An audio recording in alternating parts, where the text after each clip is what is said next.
My name is Bill Kelly with Brookdale's Career and Leadership and Transfer Pathways Department. Welcome and thank you for attending today's professionalism webinar. We know that it's essential to be professional if we want to have a successful career, but what exactly does being professional actually mean? So today's webinar will shed some light on how you can demonstrate professionalism and recognize the importance it has when developing your career pathway. And we are honored to have two representatives from United Teletech Financial. We have Adina Abercrombie, who is a business development manager and certified credit union financial counselor, and Connie Cinco, who is a director of talent and organizational development. They will be sharing some information from an employer perspective, which is very valuable, and also sharing some best practices. So during the webinar, you are encouraged to submit your questions within the chat feature, which myself or Jen Nguyen, who is also representing Career Leadership and Transfer Pathways, will ask on your behalf. So Adina will be leading the discussion. So without further ado, Adina and Connie, thank you. Thank you for that great introduction, Bill. As Bill said, my name is Adina Abercrombie. We are very pleased to be able to partner with Brookdale Community College and the Career and Leadership Development Group. We're super excited to be able to present professionalism to you today. So I just want to say thank you to Bill and to Jennifer for allowing us to come on and introduce and discuss professionalism, and hopefully you get a lot out of this presentation. As Bill mentioned, my name is Adina Abercrombie. I'm the Business Development Manager with United Teletech Financial. I've worked at United Teletech for a little bit over a year. And my job there is to work with local employers in our community and offer the credit union as a benefit to their employees. I've also been in the financial services industry for a little over 17 years. And I've done other positions in addition to business development. I've worked in marketing departments, I've done corporate event planning, and I've done community outreach. For volunteering, I volunteer with the Phil's Food Bank here locally in Monmouth County. I'm also on the walk planning committee for the Alzheimer's Association, and I'm on the advisory board for Seton Hall's customer experience program. I have 2 kids and a husband. In my spare time, we enjoy going hiking. We love going to the beach, and I love visiting New Jersey's best wineries. So those are some of my personal favorite things to do. I'm going to introduce Connie Cinco, who is our Director of Talent and Organizational Development. And Connie, do you want to share with everybody a little bit about yourself? Sure. Hi, everyone. Thank you, Adina. It's a pleasure to be with all of you today. A little bit about me. I've been with the credit union for 9 years now. And as the head of human resources, I handle everything from recruitment to benefits to policies, procedures, all components of the whole human resource department area. I also sit on the board for the Jersey Shore Human Resource Management Association. And prior to this role, used to be an instructor for Brookdale Community College. So I'm very familiar with the campus, with the students, and the mission of Brookdale. And it's a pleasure to be with all of you today and share my insight. Thank you, Connie. So let's get down to it, just like Bill said. So what exactly is professionalism? Before I have Connie dive into the meaning of professionalism for us, I want to just encourage you here in your career journey that the purpose of this presentation really is to help to give you some insight to understand better the importance of professionalism and the role it plays in our personal lives, in our day-to-day activities, your student life, and in all of our careers. It's our pleasure to provide these helpful tips for those that are seeking guidance through the Brookdale's Career and Leadership Development Department. Really, again, the purpose is to introduce you to professionalism and the vital role it plays in your career. As Bill said, please do feel free to use the raise your hand feature or the chat feature. We really want this to be a casual panel discussion. So you're more than welcome to ask questions or to chat with us. We do welcome it. We want to feel like we're all talking in a big room together, even though we are virtual. So feel free to participate at your comfort level. So Connie, with professionalism, I can tell the audience here a little bit about the credit union. We're a local credit union. We are based out of Monmouth County. We serve Ocean and Middlesex County for over 50 years. We have a staff of 65 people. And the reason I'm telling you all of this is because it's a good foundational information as Connie goes through her answers here, being that she's the Director of Human Resources. So we have the staff of 65 people. They come from all walks of life and cultures. Our leadership team really has created an exceptional foundation when it comes to our organization's core values. And it's really our business model at United Teletech that is built on those core values. And those core values act as a guideline for the employees and the way that we interact with our members, the way that we interact with within the community and with our own peers at work. So Connie, I want to move forward and ask you, what is professionalism? I know that's core values play a big part in that. And as we go through this presentation, for those that are listening, try and think of some core values that would help define you in your career. What are they? What do you think that would define you? Maybe if it's not something you've even thought of yet, try and maybe jot down a couple of the core values we mentioned, but there are long lists of core values that could be available to you on Google. And I encourage you to jot down a couple of them and try and work on them. Connie, so let's move forward and define professionalism. Where do you think professionalism can take you in your personal and professional life? Let's start with what is professionalism. I think that's important to just level set that first. In my opinion, it is how you show up. It's what you bring to the table. It is how you come to play the game, whether it's as a student, whether it is in a volunteer position, or whether it is as an employee. It's how you present yourself. And so the word in and of itself, as you said, there's core values of who you are as a person. Well, they kind of fill in underneath this big umbrella of professionalism. Because when I look at, if I'm interviewing someone and who am I going to select, I take into consideration the core values of our organization. And when we look at what we want to stand for, we really believe very strongly in customer service. So we have to understand, well, what core values fall in under the umbrella of customer service? And so, respect comes to mind. So are you respectful, and do you demonstrate respect in the interactions that we have?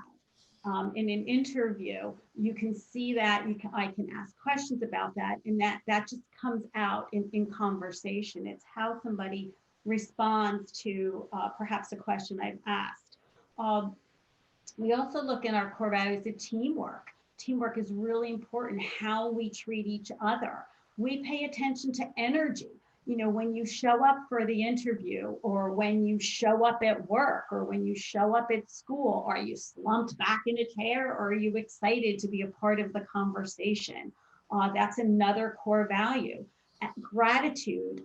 Adina has that listed on the slide in front of us. And, coming in with a positive attitude and being grateful for every opportunity that comes your way. So, I think we've got a couple of things listed up here. Continuous learning, really important in our organization. It is one of our core values.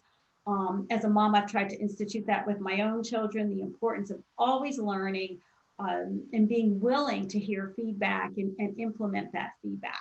And so when we talk about professionalism, it's taking all these little pieces and kind of putting it together and saying, here I am, I'm ready to play the game, whether it's the game on the field, whether it's the game in school, whether it's just simply the game of life, or it's the game in front of your employer.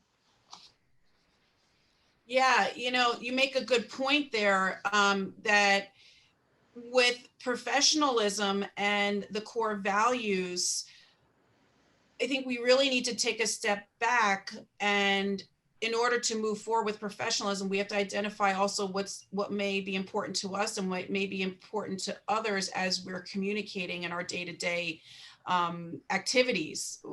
Even if you're a student and you're virtual with your peers on a computer, every part of you can come through, and that's kind of how society sees us sometimes too. So Connie, just to ask you and move on to the next question, how can we make the most, though, out of our everyday skill sets? So, Adina, I think it's really important, particularly as we start out in our career life, to say that we are never I'm just a clerk at ShopRite, or yeah, I simply just pump gas. In my world, none of those are simplies or justs. Each of these provides someone an opportunity to grow and learn, as well as you never know who you're going to interact with, right? So I think it's every opportunity you have to interact with someone, whether it's through volunteer or through an actual paid position, you have the opportunity to have positive interactions that can yield you so many fabulous results in your future. And when I look back on my career from when I was a sales girl at Macy's when I was all of 16, oddly, my manager then became the recruiter for me when I graduated college and recruited me to go work for her organization as an assistant buyer. And so, I say that my career was able to take off simply because I had a strong work ethic from my 16 years of age in that entry-level career. I took advantage of learning. I wanted to know, how do I do this? Oh, I have nothing else to do. I finished what you gave me. Is there something else you want me to do? So I think always showing that interest of learning and being willing to help out when you're done with your own personal assignment can go so far for you, as well as your ability to communicate well with others. Are you aware of how people are reading you? Do you know if you're coming across in a manner in which somebody wants to have a conversation with you, or are you coming across in a way in which you're putting up walls and you're really not being able to form relationships? And the reason I say that's so important is because you may be pumping gas and you may be talking to somebody who's like, hey, listen, you know what? You've got a great personality. We're looking for somebody to do this, this, and this in my organization. Let me give you my business card. So you never know where some of these entry-level roles in life are going to take you next. Yeah, and I think to piggyback off of what you're saying too, staying on top of your industry or field of study, read about what's going on in the world, not only with current events, but make sure you're staying up to date on your industry, no matter what that may be. I think that's another good point to make here. Yeah, you know what, Adina, if I could just touch on that. I think that like for someone like myself, my field is human resource management, and there are human resource chapters, without this state as well as other states within the United States, that somebody could say, hey, I have an interest in that, and you join that chapter, and they have student level membership. So I know that they do that for engineers, they do that for accountants. There's so many different ways in which, even if you're not in that field yet, you can tap into those opportunities and perhaps be invited to some of their meetings. And it just allows you to kind of expand your knowledge of the field so that if you ever get in front of someone for an interview, you can speak to that. Absolutely. So when it comes to career days or virtual career days, what would you suggest the students need to bring with them when attending a virtual career day? So that is how life is right now, right? Everything is virtual. And I look at it that it should be very similar to if you were going to be walking into the auditorium. And for me, that means be be prepared, and be prepared in advance of who's going to be at that career day, and do your homework. Kind of plan out, who do you want to make sure you talk to at that career day, so that you just don't walk in blind.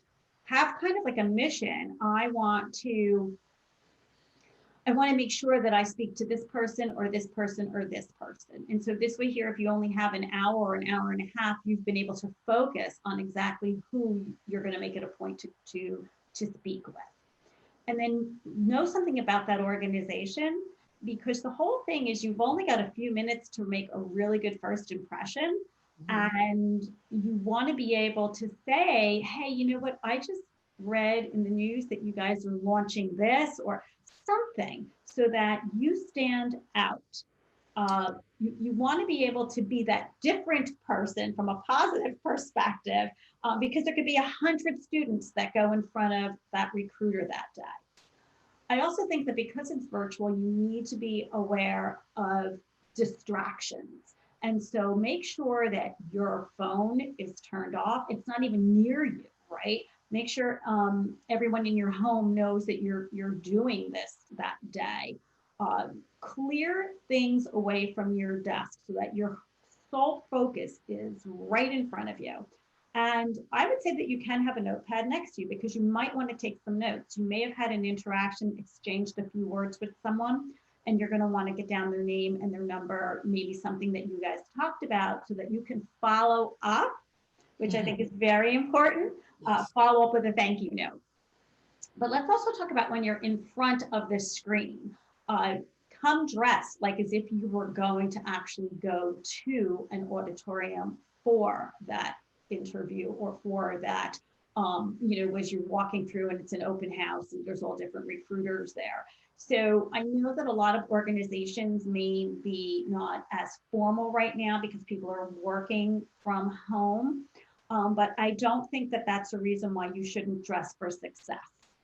And what I mean by that is be aware as to the companies that you have an interest in. How formal are they in their dress codes? And make sure that you yourself are presented in a neat and professional manner. It could be business casual, or it can be professional, but in any event, make sure that your whole outfit is pulled together. I have a quick interjection. We have a couple of questions that are just on topic, so I just wanted to add them in there, just so you could maybe provide some clarity. So the first question is, how should a student dress for success 2021 and beyond? I think you touched on that. And then the second question is, professionally, how do you think distance learning benefits students and future employees? And if I could just give a tiny bit of clarity from our end on, at career leadership and transfer pathways at Brookdale, I think it's beneficial if anybody has been working in this environment or has been studying in this environment remotely, to really kind of highlight a skill set that you have actually developed, being able to do that remotely on your resume. Right. So if you've worked on different learning platforms, if you've been able to successfully manage a hybrid scenario or study remotely, that's something that could be a bullet item on your resume. So I would definitely keep that in mind, and that's something that we can help you once you're ready to devise your resume. Just contact our office, and there's, we'll touch on that at the end of the presentation. But if you wanted to take those questions, Connie, that would be awesome. So let me just stick right now with the topic of doing remote studies, and perhaps your opportunity to work with different kinds of technology. I think that's very important, because I think that this is going to be a way of living moving forward. I think we're going to see a lot of opportunity in this arena, where perhaps we thought in the past everybody always had to go into the office. And so the more comfortable you are with this interaction, if you will, via Zoom, Teams, WebEx, that's wonderful. be familiar and be comfortable with this, because I actually did an interview just last week where this man had his hand in front of his face constantly, and I thought to myself, he's probably not accustomed to having an interview in this manner, and it became a distraction for me while I was conducting the interview. So I think you should be able to highlight that kind of accomplishment that you've been able to achieve while studying from home and doing this distance learning. I also think that if you've been involved in any kind of committees or any kind of school, like, you know, my children are in frats. If you're in a fraternity and you're doing all these things distance, and you're maybe holding a position within some of these clubs on campus, and you've been orchestrating the meetings and getting information out, that's great stuff to highlight, because there's a lot of skill set in that. And I think if you can highlight those accomplishments on your resume and speak to them, it'll really go far for you, because what you're trying to do is maximize everything that you've achieved.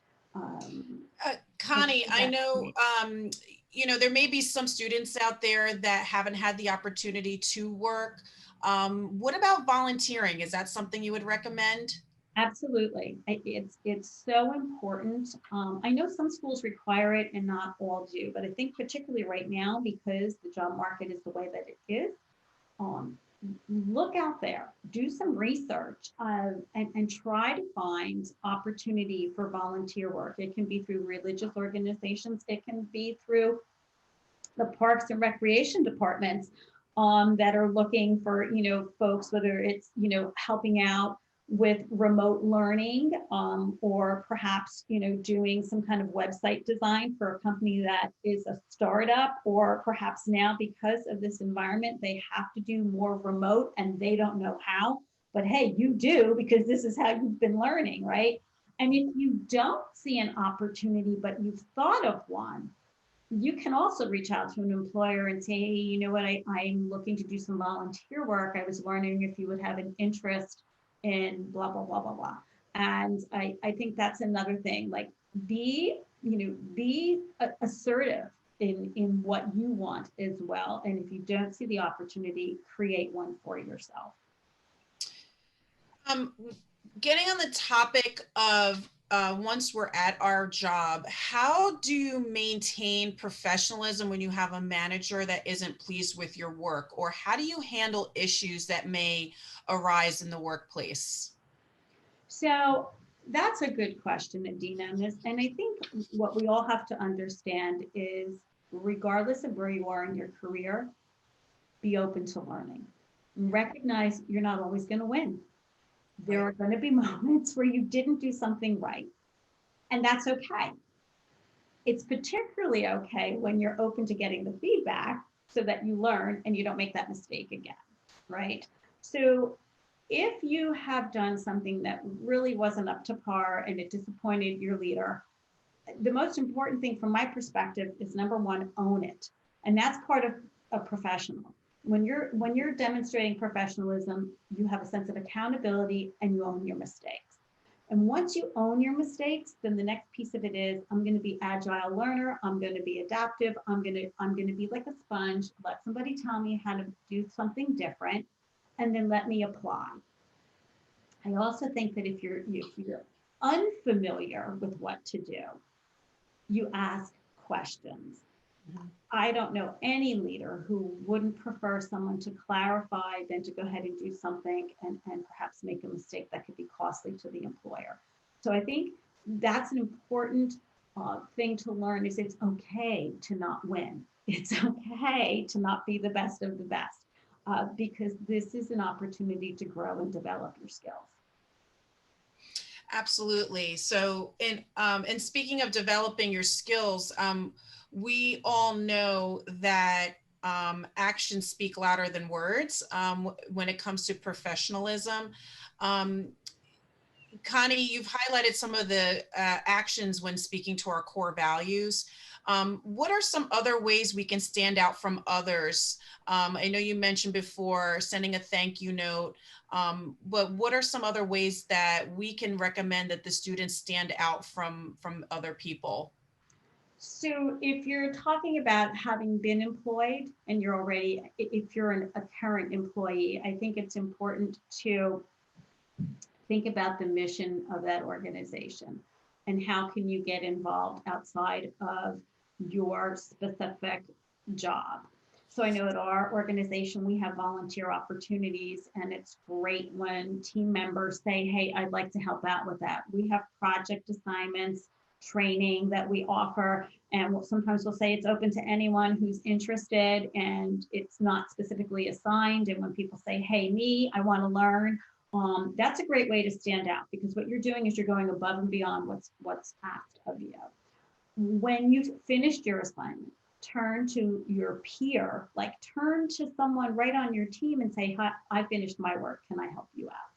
Right. If you know that perhaps it's going to be a super busy day and someone called out sick, maybe you can stay an extra hour to help your manager. Offer that.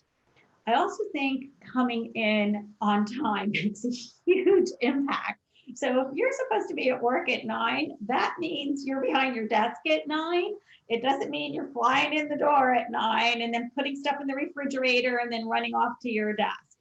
Being at your desk at 9 means your computer is up. So even those of us working from home, the computer is turned on and we're ready to go right at 9 o'clock. And it makes a huge difference to a leader when they see someone who's engaged and ready to go versus someone who's kind of just showing up. Right. I think those are important tips. And, you know, I think we were talking once, Adina, you and I, about how do you show up early and make the most out of like your lunchtime and stuff. And it's Right. all about preparation, right? Yes, yes. It's all about preparation. It's about knowing from the night before what you're going to have for lunch tomorrow and having it ready to go so that you're not scrambling at lunchtime because maybe you only have a half an hour. That's a good tip. You know, I want to jump back just a second here, and I want to share a short story with everybody. It goes back to the question we were talking about with developing your skill set, whether it's developing it through virtual learning at school, whether it's developing it through volunteering, or if you're working a part-time job right now. When I was in college myself, I was a part-time teller. And at the time, I just needed the money to pay for my car payment. I was also paying for some of my school. And my job there, I worked there for a bank for 4 years. And every day I would come in dressed professional. I had decided already that my core value that I wanted to offer to the public was customer service and to just be friendly and nice to people. And from those core values, I didn't realize what was happening at the time, but I started to network with a lot of the business owners that would come into the bank because I thought maybe something can come out of this, maybe not. Maybe they know somebody that could help me, maybe not, but it was at least worth a try. So over the time of me working there, I became friendly with several of the business owners. And towards the end of my senior year in college, one of the owners said, you know, Adina, he goes, you always have a smile on your face. You're always so professional with everything you do. You always help me when I need it. You're honest with me when something needs to be corrected. What's your field of study? And I said, it was marketing. And he said, well, it's so funny. I have an open position. We just, our marketing person had just left the job and we have an opening. So if you want to come in for an interview, I would love to interview you. So I went in for the interview. The next day I heard back from them and they said, we'd love to hire you right away. We do understand you're in school. You can feel free to work part-time until you graduate and then you can transition to a full-time position. So I took advantage of it. But here's a situation where, to Connie's point, don't ever think that the job you may be working is, I'm just clerk, I'm just a cashier. Take those skill sets and really learn, be more mindful of the job that you're doing, because I think that will really take you a long way. Even as a student, and if you're not working, like Connie said, and like Jennifer said, are there things skills out there that you can adopt now and put on that resume and speak to in an interview that can be really helpful. So I just wanted to share that wonderful story with all of you to encourage you that you never know what you're doing today could be a stepping stone for tomorrow. And the way to really get there is through professionalism. So pay attention to the shoes you have on, or to how your face looks if you're on a virtual Zoom. The utmost professionalism, people are going to see that and respect that you took the time to really see to it that you care enough about yourself and the position. So I just wanted to throw that out there, Connie. You know, Adina, can I would like to just add something to that. I had the wonderful opportunity more than once to recruit folks to work for us in the position of a teller. And in more than one situation, it was because I had met these individuals prior. Two of them I met because they were brothers of a young man who played soccer with my son. Now, my son was only in middle school, but his friends, his teammate had older siblings. And as these older siblings came home from their first year of college, and they're looking for a summer job, I just knew of my interactions with these young men on the field. Every time they showed up, they said hi to all the parents. They were always cheering their brother and their brother's teammates on. They were just, as you said, they showed up and they were friendly and they were engaging and they were aware of how they were coming across in their interactions. And when we needed summer tellers, I hired two different young men for that role. And it was simply because I knew of them from that interaction on a sports field, so you just don't know.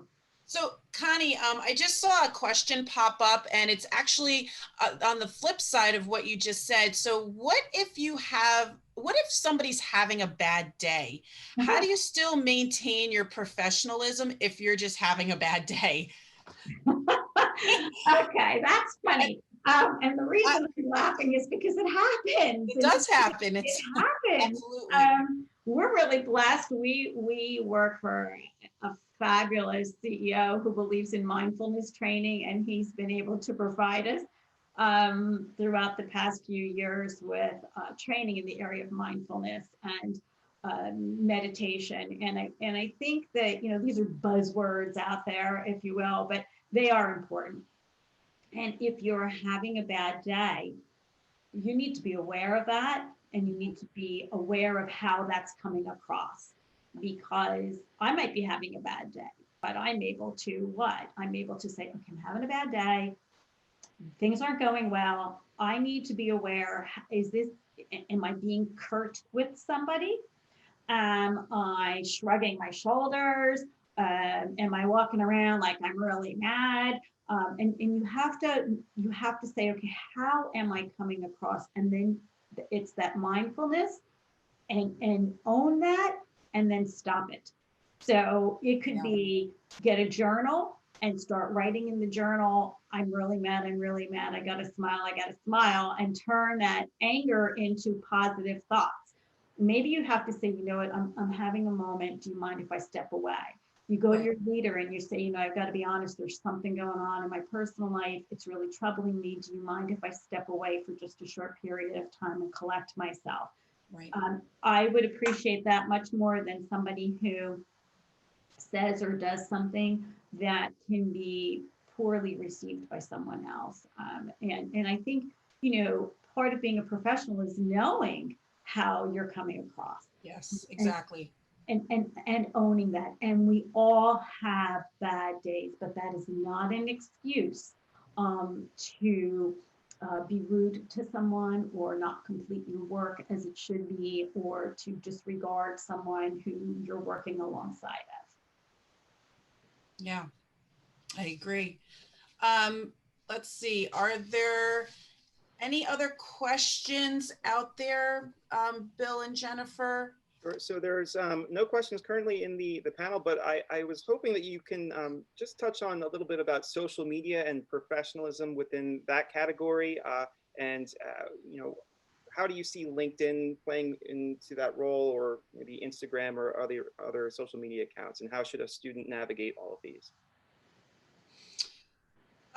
Well, personally, I'll say how I handle social media. I handle social media in a way where I conduct myself just like I'm in person. So whether I'm in front of a camera, whether it's written content, videos, or an in-person, the professionalism has to come across in a way where, again, it shows that you care enough that your punctuation is correct, that your messaging is written in a way where it comes off professional. It doesn't have slang in it, or acronyms that people don't understand.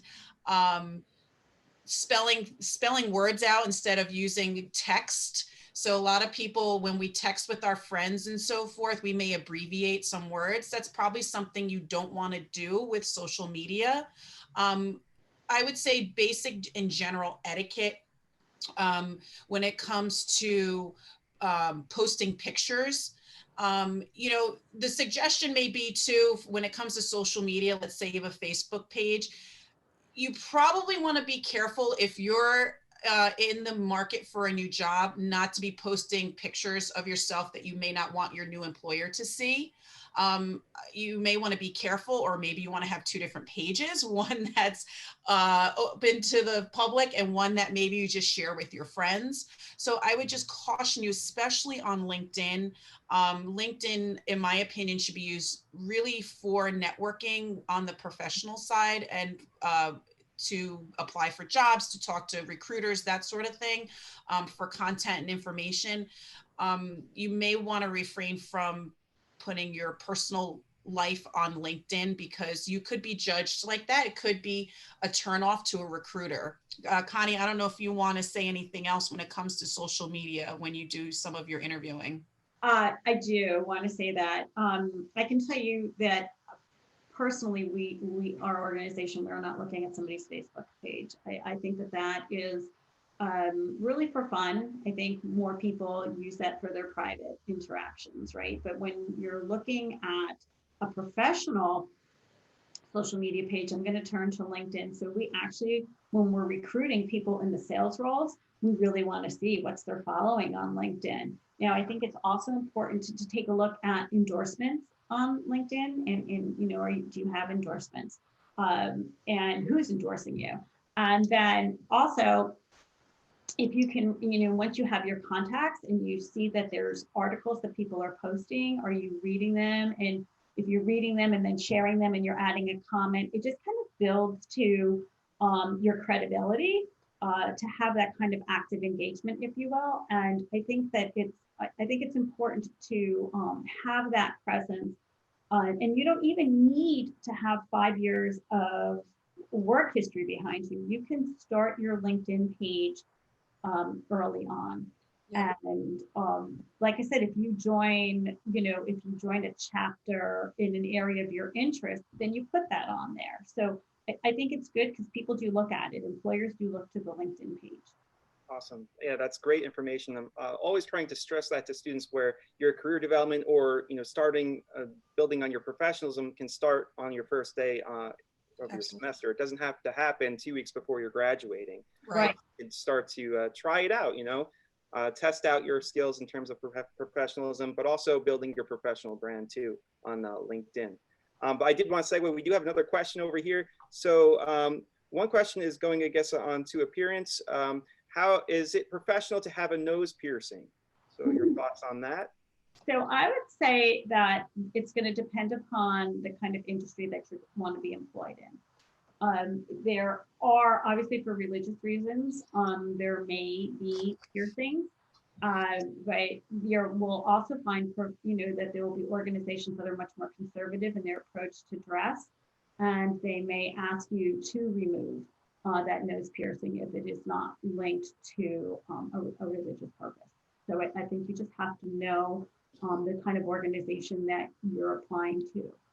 And I think, that's important. Like, some people just want a job and they apply to everybody and anybody. You should do your homework, and you should make sure that your core values, which Adina talked about early on, the importance of core values, is kind of in alignment with that organization's core values. Can you see yourself working there? Is what they're about what you're about? Because that's important. You don't want to start a job and 5 days later go, man, they've got so many rules in this place. Because some places are much more conservative, and they might have a lot more rules because of because of regulations for that kind of an industry. So I think there might be health reasons why perhaps some organizations might not permit a nose ring.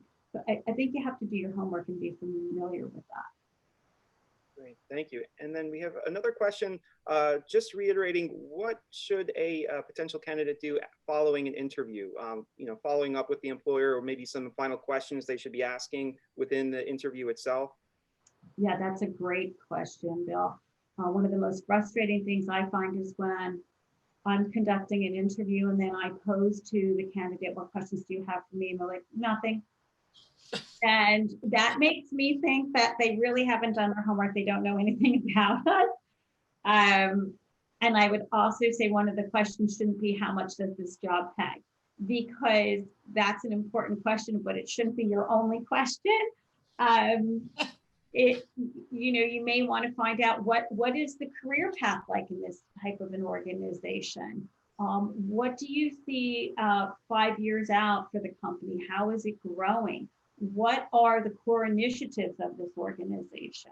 What do you look for when you're hiring somebody? Ask those questions of the person who's interviewing you, because it lets them know that you've done a little bit of homework and you really do care about that role and their company. As far as follow-up, there's nothing that makes me happier than to receive a thank you note. And obviously the handwritten thank you notes where you put the stamp on, we don't see too many of them, but when they do come in, I'm like, oh my goodness, look at the amount of time they took and the effort they took to put this together. But there's also when you receive your email thank you, and then there's when there's crickets. So I would say when you don't hear anything, I sit back and say, where is the follow-up? By the way, I gave you an hour of my time. Where is that respect, right? In our organization, customer service, respect, how you treat each other is important. So taking the time to reach out and say thank you, I think really goes a long way. And it does not have to be a mailed letter, although that's kind of interesting to get and it's fun to get, I got mail. So. Great, awesome. And then there's one student referring to LinkedIn. Just when you're listing your experiences, is it okay in your viewpoint to use the first person, like I was awarded X, Y, and Z, or should it be more statement-based? I think it's statement-based. Mm-hmm. Yeah, I agree. Yeah. Trying to read the chat questions as they come up. You see me doing that, that's what I'm doing. Let's see. And, so I think with what we've been discussing, if there's one more question that just popped up. I was going to wrap up here, but let's see if we can. I think I was just responding to one of the questions. So I think you're good. Thank you, Jennifer. Yeah. So just to bring this kind of to a close here, Connie and I can certainly make ourselves available through Bill and Jennifer, but obviously go through Bill and Jennifer first if you have any other questions on professionalism. I want to thank Connie for all the information she's provided to us. And in wrapping up, I asked a lot of you in the beginning to think about your core values. And as we come to a close here, I want you to continue thinking about that. Were you able to choose at least one or two that you can begin working on each day so that you can stand apart from somebody else? Secondly, how are you unique? What makes you unique? Try and think of those things. Be mindful of it. If you already know what makes you unique, maybe capitalize on that by using those skill sets, whether you're at a store or you're ordering food at a restaurant. So just a way to carry and conduct yourselves. What are ways you can train yourself to be mindful of opportunities when learning a new skill set? What can you do today to work towards being professional? So I really just want to encourage you to, if you can, listen to this webinar again, because there's definitely some things that Connie mentioned in there that maybe you've missed, or if you're taking notes that you want to hear again, I encourage you to do so, because a lot of the points that she made, I wish I had known 20 years ago. I was lucky to have parents that would teach me some of the things, but Connie's really given some great insight here as far as how to conduct yourself going forward. So I do want to really send out a sincere thank you to Bill Kelly, to Jennifer Wynn, and to Brookdale Community College for allowing us to come on and inviting us to share this great information with you. Connie and I really are grateful for it, and we appreciate your time, Bill, for getting everything set up for us. And we look forward to hopefully doing another seminar with all of you in the future. Absolutely, that would be fantastic. And we cannot thank you enough. It's always a pleasure to have employers who are so passionate about connecting with our students and providing some insight into this somewhat difficult challenge of seeking a career pathway. So really big thanks. But if you do have time, we have two more questions. Absolutely. So one is asking if they can link with you on LinkedIn, I guess your personal accounts. Yes. Awesome. And then the final one, where did it go? I think I saw it. It had to do, how do you handle your weaknesses when you're yes. So here we go. Yes. You're going to be asked that in an interview. Yep. You will be asked, and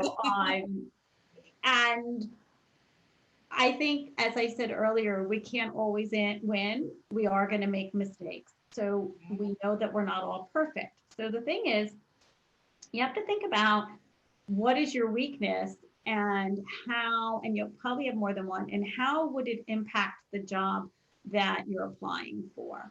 So if I want to be a teller and my weakness is math, probably not the one I want to say. It might not be the best job for me.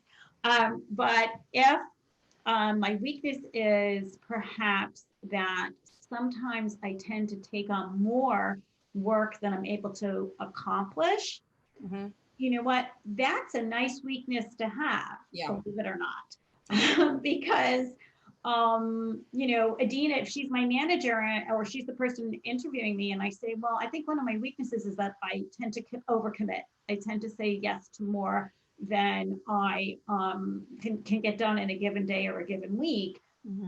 Then she knows if she hires me, she's going to be more hands-on with me in the beginning, helping me with my time management, right? So we can work with an employee who has that as a limitation. So I would just say, and I like to use the words limitations rather than weaknesses. I just think it's less negative. But you are going to be asked that. It's just sometimes it's just what we want to know, because we might like everything else about you. And if that's the one limitation that I've got to kind of have as a workaround, then we'll figure it out. I'm going to add a little bit to that. The way I've answered that question in the past on an interview is, now this may apply to some of you and not all of you, but as you go through your career, you may have weaknesses that you've worked on and improved on. So you can answer the question and say, I used to have a weakness in X, whatever that is. And I've made strides to come away from those weaknesses, and now I have a strength. So it could also show that you're being mindful of the weaknesses you did have, or maybe it's something you continually work on, but you're at least aware of it. I think that's the important part, is the awareness and what you're doing to improve upon it. Yeah. And saying, like, I'm always willing to figure out a way in which I can be better at this. I'm reading. I remember once interviewing someone who said that they tend to get stressed out, and they added to it. However, I've been reading quite a bit on mindfulness and how, and I've started keeping a journal, and they were talking about, as Adina said, how they're taking what they know is something that is a limitation for them and what they're doing to improve upon. And again, this is the roadmap of life. We're always being asked to look for ways in which we can improve. Yes, agreed. A wealth of information. And again, thank you so much to you both. It was truly a pleasure, and I look forward to further opportunities. Same Thank here, you. Bill. It was a Thank you. pleasure, Have a great everyone. day, Thank you so everybody. much. Good luck Thank to all you. of you. Good luck to everybody. Take care.